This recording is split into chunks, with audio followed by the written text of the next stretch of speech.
And you were aiming high. Like you wanted 6 figures, you wanted commission, you interviewed for Amazon, Canva. Yeah, Canva was Canva. closed though. Canva was close. I think they made you an offer. I got to offer with Canva. I interviewed with Google as well. But again, I was very proud, by the way. It's like, I listened to my baby brother, but he don't give me money.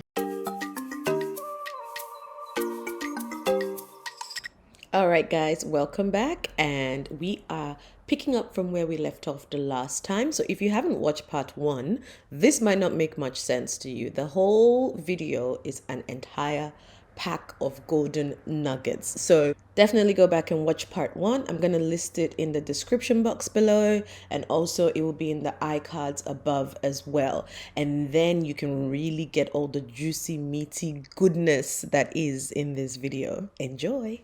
Beyond full transparency, like my first job here in Australia paid me about $50 an hour. But as much as you were in negotiation, you didn't actually end up going with the one that paid you the most. You wanted lifestyle, location. There were other factors that were more important than money. There was loads of other factors that were more important than money. Career progression, the type of organization, what their values were.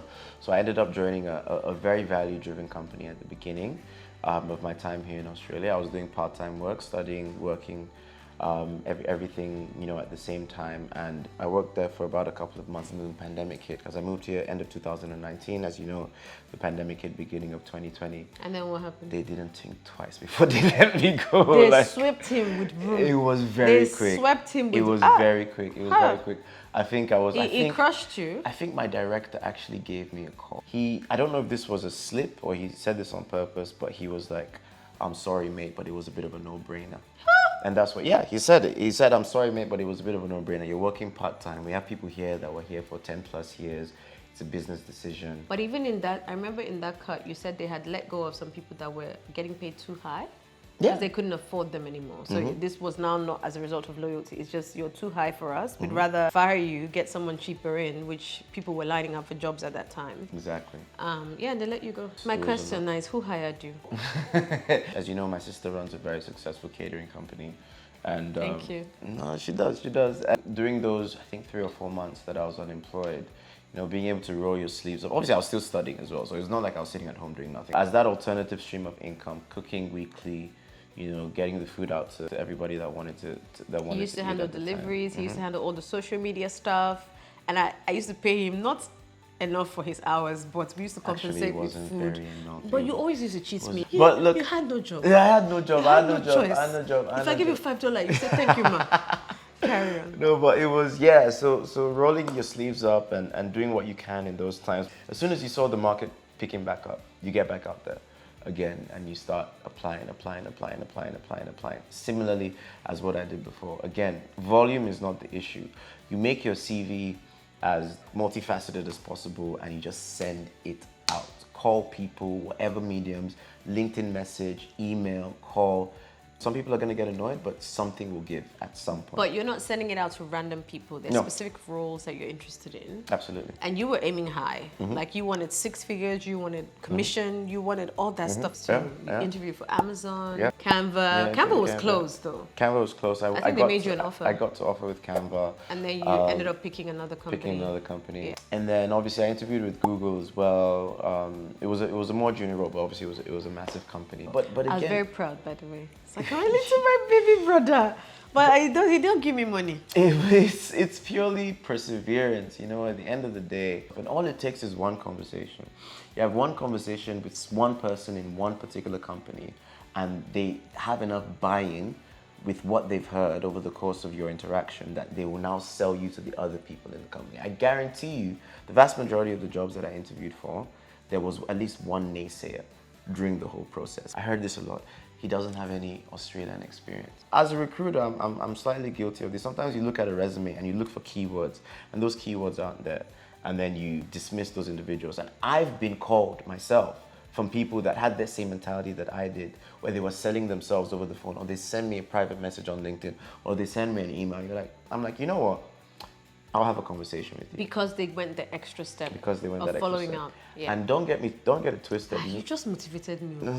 There's some applications I'm waiting for. I'm going to call them on Monday. 90% of the people you reach out to, you create an impression, but they will still ignore you. But you can't take that as a definitive no. At the end of the day, whether they saw it or not, you know deep down you tried as much as you could to get as far as you can. There's another nugget there. He said you tried as much as you could to get as far as you can. It's the same principle that I've always had when it comes to, say, writing exams or in anything. I will stay up at night and study and study and study. I will read the rubrics, I will read the key objectives of each module and go into that exam and write my heart out. And if I come out and it doesn't work, I know that I put in 110%. There's nothing else I could have done. So you just have to try everything. And if it doesn't work, you're like, yep. For me, my answer to something that doesn't work out is it wasn't for me. It's as simple as that. Maybe the boss would have been annoying. Maybe the colleagues would have been racist. Maybe they would have singled you out. Maybe it would have been an excessively stressful work environment, you know? So you don't know what you're being protected from when you get a no. So no isn't always a bad thing as well, especially if you've tried your best. I've walked away from jobs and opportunities and they were probably better paying or whatever the case may be because I just didn't see myself in those specific companies. My brother, it's when you get to a certain level, you're now looking at seeing yourself there. Yeah, There's some no, people of that course. see, I can Of see course. myself in any situation. Of course. Just put me, I'm Of there. course, and that's another thing. I think when you're trying to land, especially like in a new country, whatever. take whatever you can get. A lot of people say, "Oh, don't take whatever Initially, you can get." you just need that work experience on your CV, and then you can ramp it up, whatever. Every single person that's a member of the diaspora that I've seen succeed in this country, one, and I've seen this both from like a friend's side and also applicant side. Like I've seen some of the highest performing people in their fields. They will move from their home country in Africa or in Asia. They'll move here. They'll take 1 or 2 steps down because what these companies try and do is they try and tell you you don't have local experience or you're not experienced in this or that. So you got to humble yourself and take 2 steps back sometimes so that you can move forward. Because as long as you're confident enough in your capabilities, you know that when I step in the door, when these people They'll see recognize. me, They will recognize. exactly, when they see me working day to day, hour to hour, putting in, even until this day, people that I date, people that I'm seeing, they're like, oh, you work so hard. Why are you still working at X amount of this time, Work that ethic. time? Because unfortunately, not only as immigrants, but as minorities, we have to work twice as hard to get as far as the average person. And that is just the truth. It's the truth. That is a mentality that I've held throughout the course of my life. So I work very, very, very, very hard. Yeah. But at the end of the day, once you get your foot in the door, you will see. The first piece of feedback when I joined the company that I was working for, my boss told me, sometimes when you come in, you see the difference and it makes them look at the people that they currently have a bit funny. Because it's like, this guy's getting paid half of what you're getting paid and he's putting in double the work and he's getting double the results. When you're capable of going that extra mile, and not because you believe in the company so much or you want to stay with them forever, you're doing all of this for yourself. Drink the Kool-Aid as much as you need to. Believe in the company, carry their mantra and spiel, Their vision, and their all of vision, that. all of that, but you're doing it for yourself to progress your career, because the second there's a financial downturn, they will let you go. But at the end of the day, the thing that you have to prioritize is yourself. That's the main piece of advice. honestly. Yourself, your financial situation, your family. Those are the things that come first. And you always pick the situation that fits and prioritizes that, if that makes sense. Okay, so before we go into more talk, I just want you to fast forward because there's a whole journey and Yeah. we don't want to keep you guys too long.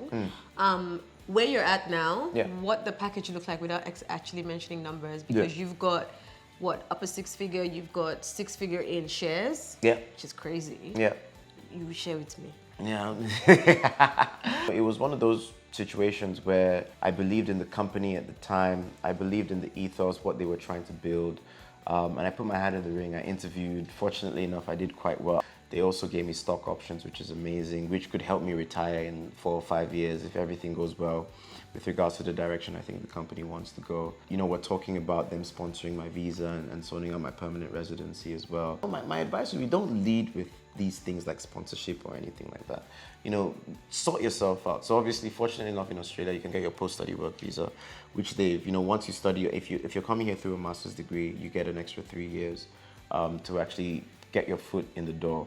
Don't lead with, oh, I want sponsorship, this, that, and the other. When you get there, They will offer it they to will you offer it because to they don't you want to lose you. because they don't want to lose you. Again, all ties down to value. When you know your value and you know the value you bring to a company, you become indisposable. Is that the right English? Yes. You become indisposable. They actually want to keep you. They know that you are of value to the company. Again, if you don't know your value, you're getting underpaid overworked.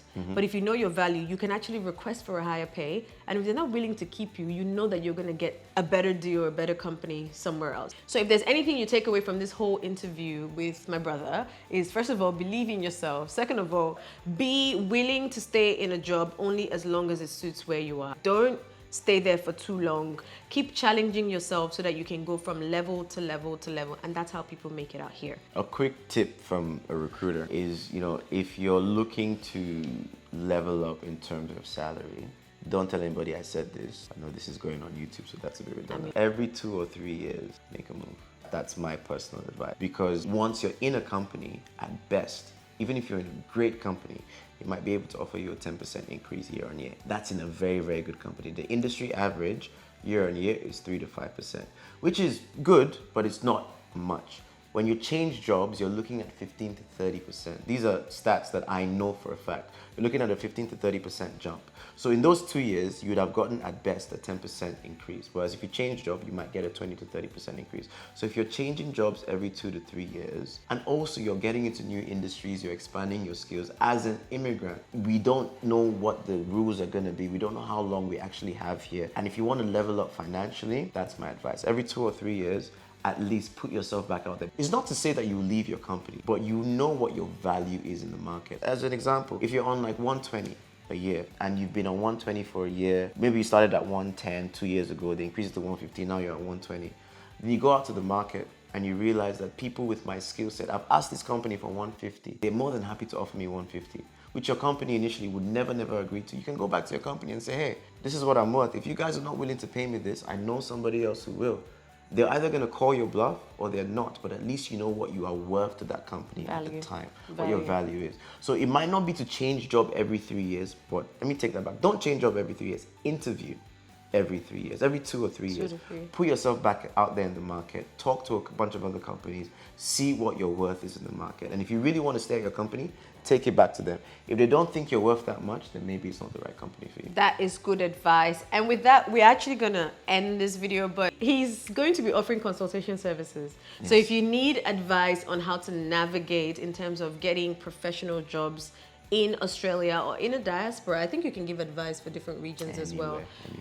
Book his consultation service and he can have a look at your CV and give you advice on that, because that advice might take you from where you are and where you need to be. With that, we come to a wrap. Thank you for coming onto my channel. If I let him talk, he'll talk to tomorrow. I can't finish people with somehow we're gonna have to cut this video down. Thank you guys for watching. You know we bring you good content. We're here to educate you, to make sure that you get the best out of living in the diaspora. Again, thank you for sticking with us. Thank you for watching Doing Diaspora. If you want to collaborate, you want to find out more information, reach out to me at Dr. Joey O on Instagram, or follow me at what's my handle? If you want to just connect and have a conversation, follow me on LinkedIn. My name is Matthias Agu. There won't be a lot of people called that in Sydney, so I'm sure it wouldn't be too hard to find. But yeah, thank you guys for watching, and make sure you subscribe, comment, like, and share as usual, and I'll see you in my next video. Peace.